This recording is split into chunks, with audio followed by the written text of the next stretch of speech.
Assalamualaikum warahmatullahi wabarakatuh. Selamat malam teman-teman semua. Kali ini teman-teman semua ada di segmen baru Sanghyang Channel, yaitu segmen penghuni. Dimana segmen penghuni ini akan menceritakan sesuatu hal yang dianggap mistis ataupun kejadian-kejadian ganjil dari suatu tempat ataupun suatu perjalanan yang dianggap menyeramkan.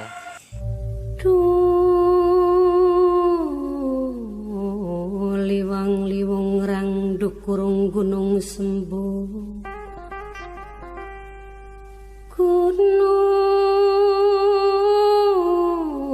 jati gunung amparan, kang sejatine saja jare lawang sanga, kang jageni.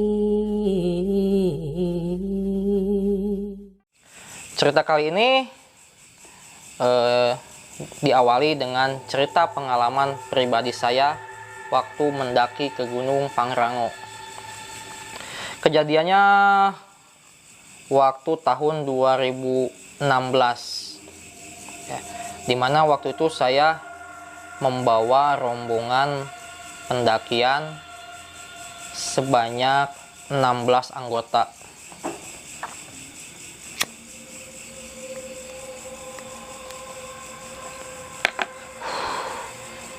Pendakian ke Gunung Pangrango sudah jelas pasti lewat jalur Gunung Putri.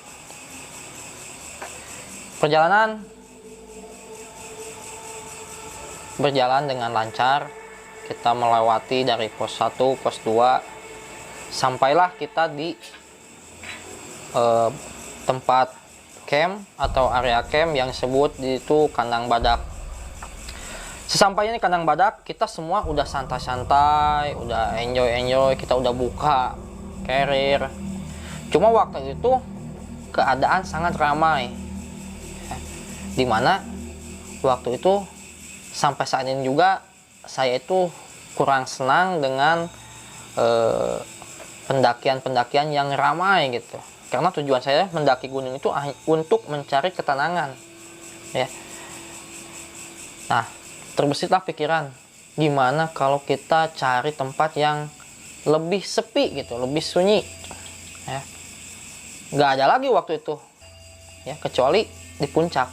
Oke lah, kita gas menuju puncak. Nah, di perjalanan menuju puncak, tiba-tiba pendaki wanita ada yang minta break. Waktu itu ceweknya ada 2, Irma sama Ine. 2 kalau nggak salah, lupa lagi, ya. Dua-duanya minta break, nggak tahu kenapa. Ternyata begitu saya tanya, waktu itu si cewek yang 2 itu kebetulan pas hari pertama datang bulan atau menstruasi. Saya juga waktu itu aneh kok bisa barengan gitu, ya. Oke lah, kita maklum. Mereka cari tempat untuk memakai ya pembalut lah gitu. Udah beres, kita lanjut lagi naik. Ternyata pendakian ke puncak itu agak sedikit lama, terhambat dengan kendala-kendala, diantaranya yaitu cewek yang datang bulan, ya. Kita nyampe malam, ya. Kita nyampe sekitar jam 8-an lah di puncak, ya. Dari pagi itu berapa jam ya, lama, ya. Kalau nggak salah ya hampir 12 jam. Ya itu juga dipotong sih di kandang badak, kita santai dulu tadinya tuh. Terus begitu perjalanan menuju puncak ya terhambat juga. Pas di puncak saya amati sekeliling, kiri kanan saya lihat, ke belakang gitu. Yang saya rasakan itu sunyi, sepi gitu, hening. Bahkan sepinya itu lebih ke suasana yang agak sedikit mencekam, ya. Tapi saya alihkan perhatian anak-anak, jangan sampai anak-anak berpikir yang mistis juga, karena bisa menjadi kendala pada waktu itu. Oke lah, kita diriin tenda, kita bangun tenda, kita ngobrol-ngobrol, sharing-sharing, bercanda-bercanda sambil menikmati kopi. Ya walaupun emang suasana tidak bisa dibohongi, waktu itu semua anak itu ada yang beda lah gitu. Mungkin semua pendaki merasakan hal yang saya rasakan, cuma mungkin mereka mencoba untuk diam saja. Oke, pas waktu mau tidur, oke, udah malam, kita tidur. Si cewek yang dua, ini sama Irma itu satu tenda dengan saya. Ya, karena ya saya yang bertanggung jawab lah dalam pendakian waktu itu. Masuklah ke tenda saya.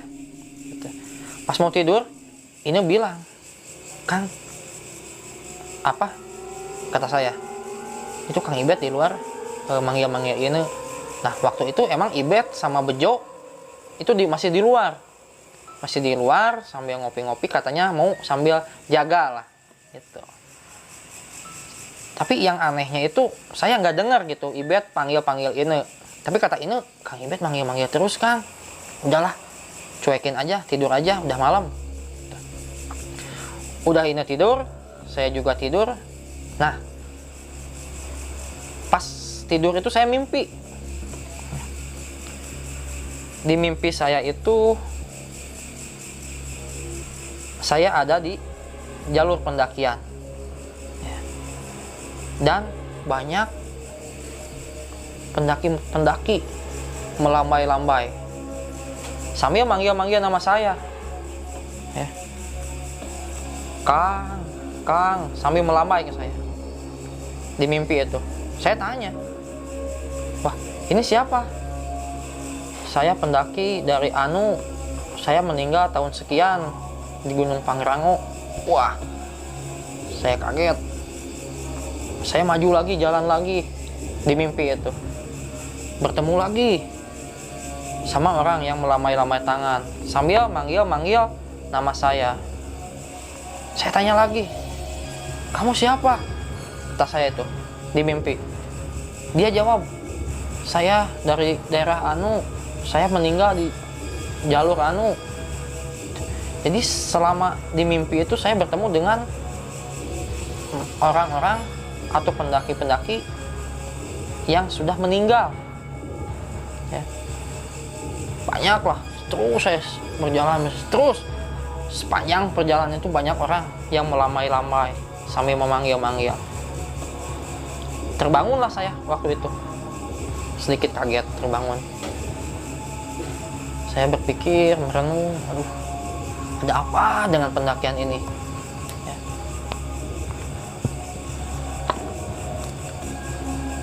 Terus saya tidur lagi, mencoba untuk menenangkan diri, tidur lagi. Pas tidur, saya mimpi lagi, yang kedua kalinya. Mimpi yang kedua itu saya ada di Lembah Mandalawangi. Nah, di Lembah Mandalawangi itu saya melihat banyak manusia kerdil, kurcaci, manusia kecil-kecil, pada berlari-lari, seolah-olah mengacuhkan saya. Saya lihat satu persatu, banyak di sekeliling saya itu makhluk-makhluk kecil yang berlarian. Pas saya bangun, suasana sudah pagi. Oke lah, saya anggap itu mimpi, udahlah, lupain. Nah, pagi itu tujuan kita adalah Lembah Mandalawangi. Di hati, oke, untuk menenangkan dari hal-hal yang mistis tadi malam dan mimpi itu, saya punya harapan di Lembah Mandalawangi saya bisa menenangkan hati. Begitu sampai di Mandalawangi, karena dari puncak itu turun sedikit, ya, kita bikin camp itu di pinggir Tugu Pangrangonya. Ya, turun ke Lembah Mandalawangi sedikit. Di situ ternyata di Lembah Mandalawangi sepi, tidak ada satu orang pendaki pun. Ya, tidak ada seorang pendaki pun di situ. Tapi seiring berjalannya waktu, agak siang adalah 1-2 pendaki yang sampai ke Lembah Mandalawangi. Mereka nanya, "Bang, ngecamp di mana, Bang?" Saya bilang, "Ngecamp di atas itu, yang tenda di atas itu punya saya." "Oh, itu ya. Mereka semua tersenyum. Ada yang lagi yang nanya, "Bang, ngecamp di mana, Bang?" "Itu tenda saya yang di atas." "Oh, di puncak ya, Bang?" Mereka tersenyum. Wah, saya heran nih. Kenapa gitu? Nggak ada, padahal di Kandang Badak itu ramai pendaki itu. Tapi nggak ada satupun yang ngecamp di puncak. Hanya tenda kita saja. Oke, kita balik ke tenda, kita masak, kita makan. Oke, kita turun. Ya. Pas turun, turun ceritanya. Bolang di depan sebagai leader. Terus disusul dengan pendaki laki-laki. Di situ ada Ibet, Bejo, ada IJ. Kalau nggak salah ada Ripa, saya agak lupa lagi itu. Ya. Dan rombongan wanita di belakang. Ya, saya paling belakang sebagai sweeper. Jalan terus turun. Ya, sedikit kesal karena perjalanan agak lambat. Ya, maklum lah ada cewek gitu. Saya iseng nyiap, ya, nyalip si cewek. Sambil mendaki saya lihat-lihat HP, lihat-lihat foto gitu, dengan harapan juga mudah-mudahan ada sinyal gitu. Pas saya sambil pegang HP sambil jalan, ternyata saya salah jalan, malah ke kiri, ya, ke semak-semak. Oh, saya lihat, oh, di atas itu anak-anak, ya, itu cuma bedanya anak ketinggiannya paling dari bawah ke genteng lah gitu. Oh, saya lihat, oke, putar lagi. Pas putar balik kelihatan si rombongan itu. Saya kejar. Pas ada belokan dikit, saya lihat, loh, kok nggak ada, hilang, nggak ada. Oh, mungkin anak-anak cepat jalannya. Saya lari kejar, tidak ada, tidak ketemu. Saya teriak-teriak, masih nggak ada yang nyaut. Kemana anak-anak? Padahal deket, ya. Tadinya deket. Begitu saya balik lagi kelihatan, tapi begitu saya kejar nggak ada. Terus saya tunggu yang belakang, yang cewek. Ternyata yang cewek nggak ada juga. Ya, saya naik lagi, tetap si cewek nggak ketemu. Waduh, saya kebingungan waktu itu. Apakah saya yang tersesat atau gimana gitu? Ya, saya diam, nunggu yang belakang, yang cewek, tetap nggak ada. Sampai akhirnya saya merasa bahwa oh, saya mungkin yang tersesat. Saya berdoa, dan waktu itu ada burung, ya, entah burung apa itu, kalau nggak salah burungnya tuh burung jalak Jawa. Saya lihat si burung itu terbang, saya ikutin si burung itu hinggap di pohon. Saya lihat lagi, terus pandang si burung itu terbang lagi, saya ikutin lagi, sampai ketiga kalinya si burung itu hilang, terbang menjauh. Pas begitu saya jalan terus sampai ketemulah si Bolang yang sedang tiduran di pinggir jalur pendakian. Begitu saya bangunin si Bolang itu, saya tanya, "Lang, di mana anak-anak?" Kata Bolang, "Loh, kok kan belum ada anggota kita yang nyampe ke sini." Aduh, saya langsung kebingungan, penuh rasa takut juga cemas. Itu anak-anak kemana? Kalau yang cewek, Lang, nggak ada kan yang cewek juga? Aduh, ini saya ceritakan lah semua ke Bolang. Bolang pun panik. Ditunggu nggak ada. Kita tunggu lagi, Lang, kita kasih waktu. Muncullah dari belakang si anak-anak cewek. Alhamdulillah, ya, yang cewek itu ada nyampe. Yang jadi pertanyaan, rombongan laki-laki di belakang Bolang kemana? Nah, begitu kita oke lah, kita turun aja, tunggu di Kandang Badak. Kita nunggu di Kandang Badak berjam-jam sampai akhirnya ada suara yang teriak-teriak dari semak-semak dari atas bukit, berarti bukan sebelah kanan, kalau di situ sebelah kiri. Ternyata itu anak-anak rombongan kita. Turunlah mereka, ya, dengan badan yang sudah usuh, campur aduk, mungkin rasa takut, rasa senang ketika bisa kembali ke jalur. Dan saya tanya, "Kemana kalian?" "Enggak kan, kita sesuai jalur kan." Wah, gak mungkin kata saya. Hah? Gak mungkin. Masa sesuai jalur kalian gak nyampe ke kandang badak dengan jalur yang sesuai? Terus saya tanya satu persatu, ternyata mereka itu ada yang bercanda-bercanda, mungkin bahasanya yang kurang sopan, yang kurang apa ya, mungkin aja yang bicara kotor gitu. Karena mereka bilang, ya kan tadi kita bercanda agak keterlaluan. Oh, gitu. Saya marahi semua. Karena apa? Karena saya yang bertanggung jawab ketika ada sesuatu kejadian yang tidak diinginkan. Oke. Nah, dari situ mereka akhirnya mengeluarkan semua unek-uneknya. Ternyata unek-uneknya sama. Kang, kayaknya pendakian kali ini emang mistis, Kang. Jujur, kata anak-anak, selama di puncak itu kita serasa ada teror mistis. Wah, ternyata sama dengan saya. Terus saya tanya satu-satu tentang apa yang dirasakan, apa yang dilihat.